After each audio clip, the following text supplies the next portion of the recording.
Hi. Because of how poorly humans have treated the environment, most of the Earth is underwater in the year 2063. Only 2 continents remain, and they are at war. There is a military station called the Sentinel with a crew of 4 soldiers who are beginning to get impatient in the middle of the ocean. Their contract came to an end 3 months ago, but the relief crew has still not arrived to pick them up. Food is becoming scarce, so Cassidy and Sullivan decide to attempt fishing on an extremely stormy night. Unexpectedly, they make a lot of catch. As the storm intensifies, their commander Hendricks orders Baines to secure the massive bomb that protects the Sentinel. The waves start to get bigger and more ferocious at that point, disrupting the pipelines in the outpost. In his haste to fix them, Baines gets his hand stuck, which forces him to battle underwater for several minutes before succeeding in breaking free. The two lose their catch when the waves outside sweep the net away. Sullivan tries to grab it, but to no avail as the waves become more powerful and dangerous. Everyone returns just in time for the massive wave to strike the building, shaking it and forcing water through every entrance, but the Sentinel is still standing once it passes. The following morning, while eating breakfast, the party discusses how they should use fewer resources. When Baines learns that they lost the fish, he becomes upset. In response, Sullivan insults Baines for stealing components from his kitchen to fix the main pipes. Hendricks asks them to focus on the repairs and tells them to act like adults as an argument breaks out. Sullivan then uses the telegraph to complete the daily report. He informs the base that there have been no occurrences, and also responds that this has been the case for the past few months. Later, Sullivan comes outside to meet Hendricks, and after making some jokes about their air dancer, Sullivan uses the binoculars to look at the water and sees a ship. When Cassidy checks the radar, she confirms that a ship is approaching. Hendricks is skeptical and asks Baines to bring some guns in case it's the enemy, which makes Sullivan nervous, who assumes it's the relief. Cassidy attempts to contact it, but receives no response. In addition to giving Sullivan a rifle, he instructs him to take the boat to the ship and make sure there are no adversaries to be concerned about. Sullivan instantly sets off and makes his way toward the ship, shouting out for any potential passengers, but no one responds. Sullivan boards the ship with his rifle ready and starts looking, becoming increasingly furious as he discovers the clues. There is untouched food in the cabinets, the radio is broken, and everything is covered in grime. Hendricks tries to get in touch with him to ask about the situation, but Sullivan does not respond. Sullivan learns that they were to be relieved, but something happened to the crew and they vanished. Back in the Sentinel, Hendricks assumes Sullivan was attacked because he isn't answering, therefore he wants to shoot the ship down before it gets any closer to the Sentinel. He requests Cassidy for her explosives key, who hesitates to give him. He tells her that she must comply with protocol and Cassidy hands him the key. Hendricks triggers the explosives detonation using the keys, and just before firing, he makes one final attempt to reach Sullivan. Sullivan answers this time and Hendricks stops. Cassidy requests for her key back, but Hendricks tells her he's keeping them as retribution for her unwillingness to carry out his orders. Afterward, the ship is towed across to the Sentinel by Sullivan. In order to make up for the terror they just experienced, Sullivan and Cassidy spend a short while becoming flirtatious as Hendricks investigates the ship. After a short iodine bath a few hours later, Baines updates the group on what he was able to retrieve from the ship. Additionally, he is certain that the engine hasn't run in months and that this was a relief. Even though this qualifies as an event, Hendricks prevents Sullivan from communicating with the base until they have further details because nothing about it makes sense. The crew is growing weary of Hendricks' attitude and afraid of him, especially now that they see he has both keys.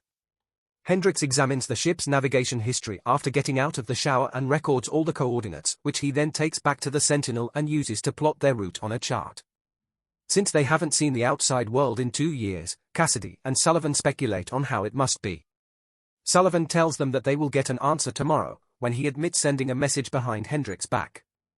The following morning, Hendricks discovers his 3 soldiers waiting suspiciously at the telegraph, and Baines admits that he sent a message behind his back. Hendricks is about to reprimand them for it when the machine responds. They realize that it is exactly the same message that Sullivan sent last night. They eventually come to the realization that they have been receiving the daily, no events, notification from Sullivan's computer and that they had lost touch with the base a long time ago.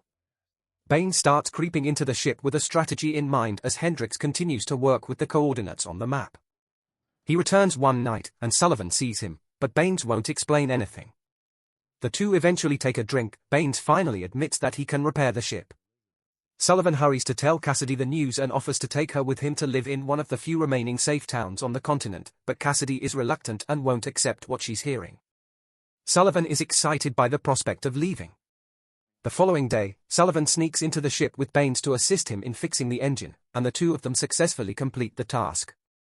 Hendricks is waiting for them as they exit, and he instructs them to disassemble the ship so they can utilize its components to repair the Sentinel. He won't let them go because he says they must remain here even if their contract has expired. Hendricks orders the team to begin the repairs, threatening to use his rifle if they don't comply. Cassidy offers to speak with Hendricks next because the guys are enraged and concerned that he has been acting too trigger-happy lately. Hendricks lost his last squad and Cassidy tells him that she understands how he feels. In the meantime, Sullivan and Baines worry if they may need to confront their employer in order to acquire what they want. Hendricks interrupts them and acknowledges that Cassidy has made a convincing case that someone needs to report to the base, but two people get to stay. Hendricks will undoubtedly remain, and Cassidy has offered to do the same. Sullivan is devastated by this, while Baines is delighted. Later, in a private conversation, Sullivan tries to persuade Cassidy to join them by either taking the place of Baines or defying Hendricks. He even offers to take her place or stay here with her in an effort to make her happy, but Cassidy snaps and tells him she doesn't love him, she merely views him as a necessity. Cassidy sobs as Sullivan, who is distraught, rushes out of the room. Hendricks hands Sullivan a letter to deliver to the base and remarks on how similar the enemy is to them in that both are warriors looking to defend their homes. Hendricks still refuses when Sullivan points out that they may all go together because someone needs to keep an eye on the explosion. The relief ship has purposefully headed away from the Sentinel, which is absurd, Hendricks discovers when he returns to continue working on the map and the coordinates. Hendricks runs to check on Cassidy as he starts to get worried, but he is afraid to speak. The squad is alerted the following morning that another ship has appeared on the radar by the alarm blaring. Cassidy tries unsuccessfully to contact the ship as the men rush to take up their positions to defend the Sentinel. Hendricks orders the team to fire, but their first shot misses.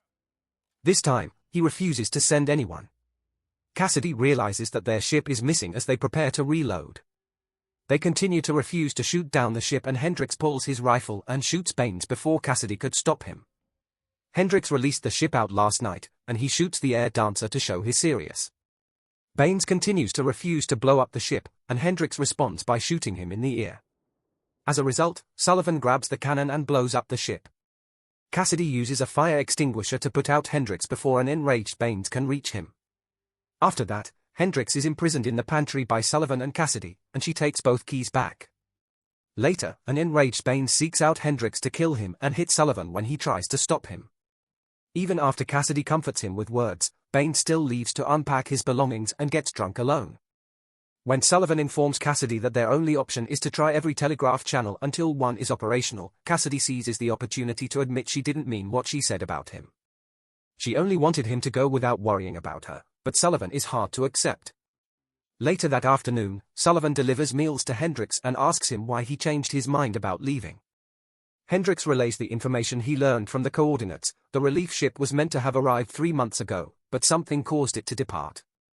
This indicates that one of them is a traitor and desires the explosion. Sullivan leaves and locks the door once more since he doesn't believe him. Baines starts drinking and attempts to keep himself occupied in his workshop, but he quickly loses his mind and ruins everything he constructed while Sullivan spends the rest of the day sending SOS messages to every channel. Later that night, Cassidy shows Sullivan a photo of herself as a young child with her family and explains that they were slain by the enemy when she was still a young child. The following morning, Baines discovers Cassidy dozing in the communications room. He attacks Cassidy while babbling crap about a lost future, acting as though he intends to take advantage of her. Cassidy struggles with him but eventually manages to shove him away without realizing Baines has taken the keys. Cassidy then seeks out Sullivan to tell him what occurred, but just then, Baines' voice can be heard over the speakers warning that he's about to detonate the device. Back in the communications room, Sullivan and Cassidy attempt to calm him down by bringing up his family as a motivation to live. Baines sobs as he removes his hands from the wheel, but when Cassidy returns the keys, Baines says he simply forgot the activation code's final digit. Sullivan believes that Hendricks should be released, but Baines has disturbing news. Earlier, when he tried to kill him, Hendricks had already left the pantry. He had put an end to things for himself, as evidenced by an open window. Cassidy and Sullivan are shocked to discover Baines told the truth when they check the pantry. Reading the letter Hendricks had sent to the base out of desperation, Sullivan is horrified to see that Hendricks had asked for his command to be prolonged. Cassidy then shows Sullivan the freshly cleaned workshop to demonstrate to him that Baines is feeling better and has resumed constructing. When Baines admits his wife was expecting a child but he never got to meet the child, Sullivan is quick to pardon him for his drunken outburst. Before boarding the boat to resume recovering items from the sea, Baines extends his gratitude with an embrace. Since Cassidy is accompanying him, Sullivan lends her a gun just in case. Cassidy gives him a kiss of appreciation. A short while later, Sullivan makes the decision to go fishing once more. When he pulls out the net, he finds Hendricks dead with a wound on his head, indicating that someone killed him and that there is in fact a traitor with them. Cassidy studies Baines in the boat as Sullivan sprints to check his friends' profiles for information while formulating a strategy. After checking Hendricks' map, Sullivan develops a notion. Sullivan examines the beacon outdoors as a storm approaches and finds that it can be detachable and moved. The explanation for the coordinates is that someone removed the beacon from the boat and forced the ship to follow them rather than head to the Sentinel. The rescue personnel were then murdered, and the ship was allowed to float away. Only Cassidy returns from the little excursion a few hours later with the news that Baines accidentally fell and died. Sullivan knows right away that she killed him and was the traitor all along, but he is too afraid to say just yet. The following morning, Cassidy awakens by herself in bed. Sullivan only communicates with her over the walkie-talkie, telling her that despite the fact that he knows she killed everyone and is a spy for the enemy, he won't allow her have the explosive. After realizing she is missing the keys, Cassidy rushes to the communications room where she discovers Sullivan detonating the explosive. He doesn't mind detonating the Sentinel with them still inside because they have no future. Cassidy tries to explain that people in her own country are suffering and that she hates lying to him as Sullivan is holding her at gunpoint, but Sullivan doesn't believe her and detonates the device. They realize Baines altered the explosive so no one can use it for devastation when the machine instead of bursting displays a witty phrase he liked to repeat. In the end, they promise to protect the Sentinel together and continue to survive no matter what happens until rescue comes. Thanks for watching. Make sure to subscribe to the channel and also leave a like to help the channel out.